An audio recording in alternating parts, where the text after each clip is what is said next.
out west at Steelers camp in Western Pennsylvania, and today we are in Richmond, Virginia, a visit to the Washington Redskins. Yeah, we got a good crowd out here, and as you can see, they're out there playing a little catch. D'Angelo Hall is out there. He will be joining us later, along with Kirk Cousins and Josh Norman. Ryan Clark joining us now. Ryan, you played here for 3 years. Super Bowl champ Ryan Clark also joining us for this conversation. He didn't win a Super Bowl with the Redskins. I know. He won it with the Steelers. Let's make sure. Okay, Steelers fan. Thank you. Right. Thank you for clarifying that for all of us. Welcome back in. Thank you guys for being with us. Stephen A. Max Kellerman also here.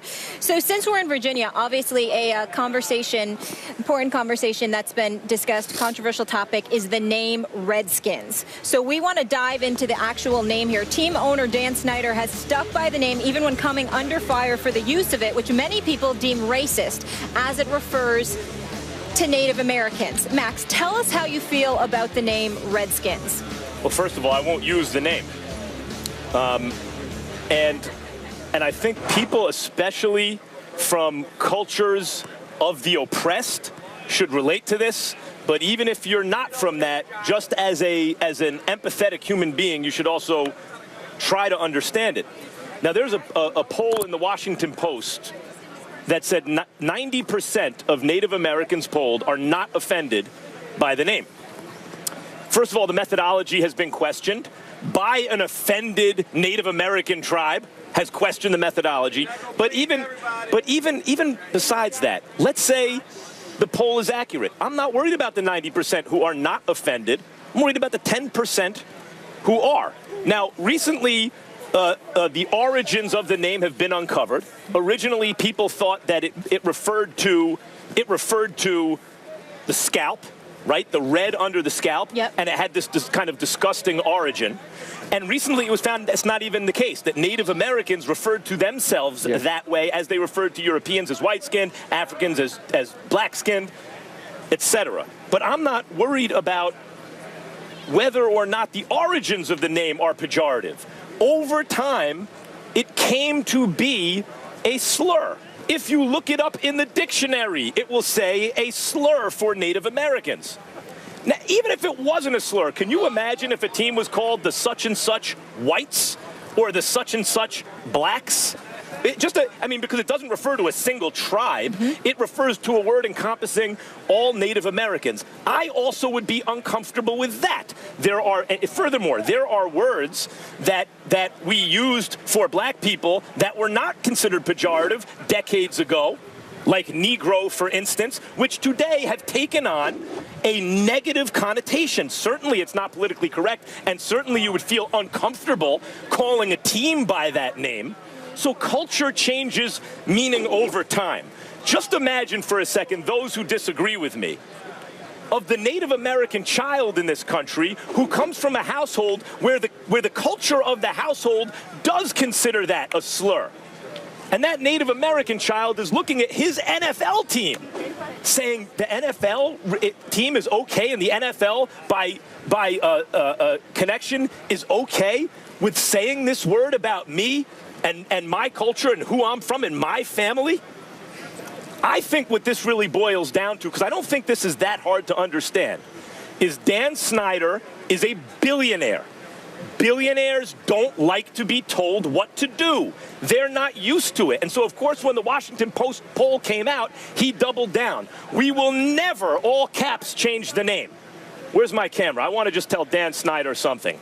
I'm disappointed in you, but I will be proud of you when the day comes, because it's coming, where you will be at the podium announcing the name change, because that will happen. Listen, I've been here. Yeah. I played for the Redskins for 3 years. I've been around Dan Snyder, and you talk about a man being a billionaire. This doesn't come from billionaire Dan Snyder. This comes from Washington fan Dan Snyder. If you've been around him and seen the way he is with his players, seen the way he is about this team, he's not about this team as in, I'm here to make money off of them. He's here because he loves this franchise. He loves the players on the team. So for him, he's looking at it from the fan point of view. When you started talking, you could hear the fans kind of going against you or opposing some of the things you said. And that's exactly the way Dan Snyder feels. I agree with you in the sense that if it offends anybody, and it can be changed, I think you should look into changing it. The NFL isn't going to make Dan Snyder change the name. It's going to have to be on him. And as long as he feels this way, there isn't going to be a change in this, because he's not looking at it from all the ways you just explained, which I agree with. You think about the 10% that are offended. You think about those who don't even believe the poll was conducted in a way to where it is telling and true as to how the Native Americans feel. If you look at it that way and you're a man that empathizes with them or even sympathizes with them, you think you can change the name, because names change. If you look at the origin of the name, it started as the Braves when they were in Massachusetts, and then you moved to Washington and you changed the name. But for where we are as a society, they don't see that as bad. Many of you remember when Monty Jones went on the Mike and Mike show, yep, and his shirt said Caucasian, right? When that was done, there was a reason he had to eventually zip it up, because the people who make the decisions aren't Native Americans. We talked about it yesterday. The people who make the decisions aren't African Americans. They are rich Caucasian males. And until they start to feel differently about these things, things won't change. And we can sit up here and talk about it as much as we want to. They will not change. Particularly when you don't have leadership from the commissioner's office on issues like this in the form of Goodell. Hard to imagine Adam Silver not taking a much more active stance about this. That Monty point is great, though. It's such a double standard. It's different in the NFL, right? Your bonus check comes from making those dudes money. Like you're saying leadership by Roger Goodell, he doesn't lead them. Let's get that out of the equation. Let's stop talking about it. When they were sitting across from the table negotiating during the lockout, if they said something off the wall to the players, Roger was not, oh, hold on. When Jerry Jones got upset and moved from the table and said he was leaving and stood by the door, Roger wasn't like, hey, come sit down back at the table and talk to these men. He doesn't lead them. He doesn't rule them. He doesn't get to tell them what they are going to do, because he won't be renewed. He won't get that bonus. So until these owners, now if other owners put pressure on him, but guess what they are too? Billionaire white men. Who don't like being told what to do, Ryan. Look, we have to be real and honest about something that's very, very important here. Max, I hear all your points. They can't be disputed for the most part. I agree with you. And as far as I'm concerned, you know, I harken back, and I've said this on many occasions, thinking about the late Jack Kent Cooke being interviewed by the late, great George Michaels, a dear friend, a mentor, a great man, particularly here in the Washington, D.C. area, George Michaels' sports machine, when he was interviewing him. And Jack Kent Cooke was like, I ain't changing anything. And then George Michaels interviewed Charles Mann. And Charles Mann was like, if it offends one person, that should be enough.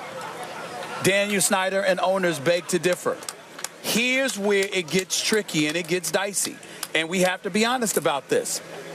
If you uttered the N-word, what African American do you know that will look at a white person and say, you know, it's all right? You ain't gonna find too many of those. It's universally recognized that it is highly offensive. The problem with the Redskins name or anybody or anything like that as it pertains to Native Americans is that they seem to be divided amongst the ranks. When you do polls and you find out a certain segment of the Native American populace doesn't find it offensive, whereas there are more who do, they seem more divided and not as universal in their thinking and their belief as African Americans are with the N-word, as Jewish folks are with certain things that are considered anti-Semitic. The list goes on and on. It's that universal. It's that universal mentality that ultimately permeates. Because if the entire Native American community stood up in unison and there was no divide, and Chris Cooley or Daniel Snyder or somebody else couldn't put a poll together where there is a large segment of folks out there who happen to be Native American who did not feel that it was offensive, then there was no argument. There's no argument that Daniel Snyder can make. But it's the fact that you're able to lean on a segment of the Native American populace who don't find it offensive, who have come out front and center and said they don't find it offensive, that they don't deem it as racist. Okay. That's where it's problematic. I'm only making that point, Max, to say this. I believe that if a large segment of a populace says it's offensive, that should be enough. But it's hard for me to engage in a level of condemnation as much of a disenfranchised community as the Native Americans are in the United States of America. Nobody, not even African Americans, have been as squashed and reduced to the realms of irrelevancy, more so than Native Americans. It is indisputable. But having said all of that, if you're still able to find a lot of people within the Native American community who says that the Redskins name is not offensive, I'm not saying that you are wrong for feeling the way that you feel. What I am saying is Daniel Snyder is a little bit less wrong for feeling the way he feels when he's able to point to people from the Native American community that support his position. First of all, the Native American community is not one community. It was many different nations representing diverse point of views.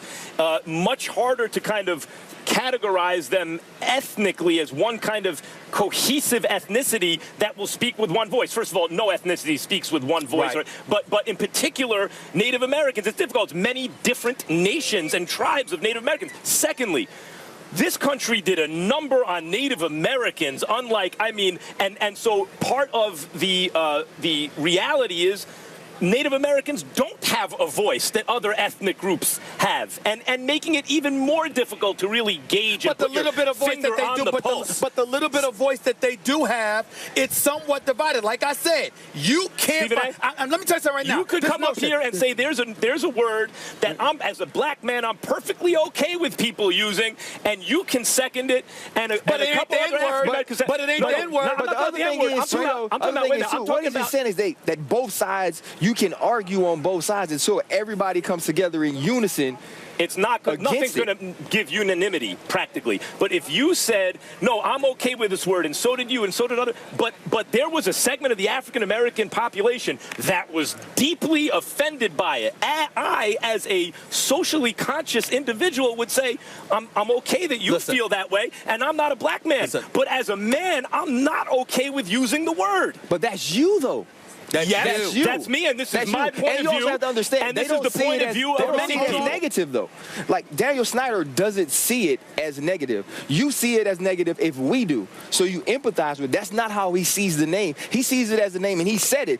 It was a name that was meant to honor the Native Americans, and he believes that. Do you see it as negative? I see it as negative if the Native Americans do. Do you see it as negative? I see it as negative. Yes, I do. But the flip side again is listen. We're talking about it not being a name anymore. Here's the deal. You can say whatever you want. I'm trying to tell you, for all the white folks out there that want to sit up there and talk about, well, you know, in the communities, I mean, there's white folks that can sit up there and use the N-word with black folks. Go ahead and do it. I dare you. I double dare you. And by the way, watch what happens. Because universally, nationwide, if not worldwide, you use that word is going to be a problem. There are words that you can use in the Jewish community. Universally, they're going to have a problem with it. Even in the gay community. I remember that I talked to our colleague, LZ Grandison, and I said one of my issues we understand that the F word is highly offensive, but could you highlight for me what else is universally offensive so we'll make sure we know? The problem with the Redskins and the Native American community is that there's a populace within the Native American community that's saying we don't find it offensive at all. That gets very tricky. It gets tricky. The NAACP, that's colored persons, right? If that was not an African-American organization, I would have a problem with it, wouldn't you? What you mean? Why is Dan Snyder or someone who is not from that group making that decision if there are members of the offended group who are offended?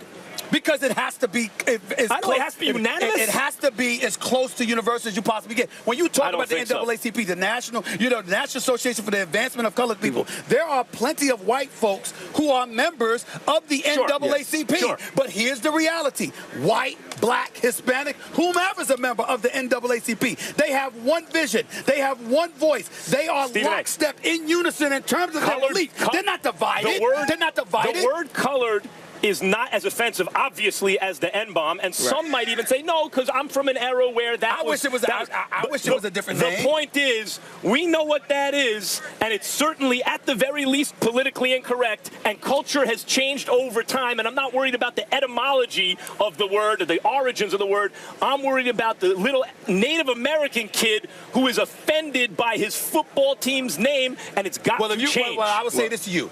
This is like the 5th time in 2 weeks you've been very, very concerned about the kids. That's the right. children. I got 3 kids. Let me say this to you, and I applaud that. I'm a dad myself, but let me be very, very clear. If that is your concern, you're going to have a long life, bro. Because a lot of positions we take on various issues, kids are watching. But you believe what you believe. And there's a segment of that populace out there that do not find that word offensive. So to me, it's an issue that the Native American community have to find a way to come more together on, as opposed to looking for people outside of their community to do it for them. We got to leave it there. And yes, maybe that would create some change. But in 2016, it is still hard to believe that a team name is after a shade of someone's skin color. Look it up in the regardless. dictionary. It says slur for Native Americans in the dictionary. When we come back from Richmond, Virginia, Ryan Clark is staying with us. Yes, he spends a lot of time there. Will Michael Vick be back on the field next season? We'll discuss. And could it possibly be in Dallas? That is the question. More First Take from Washington. Damn. I didn't know what to say there.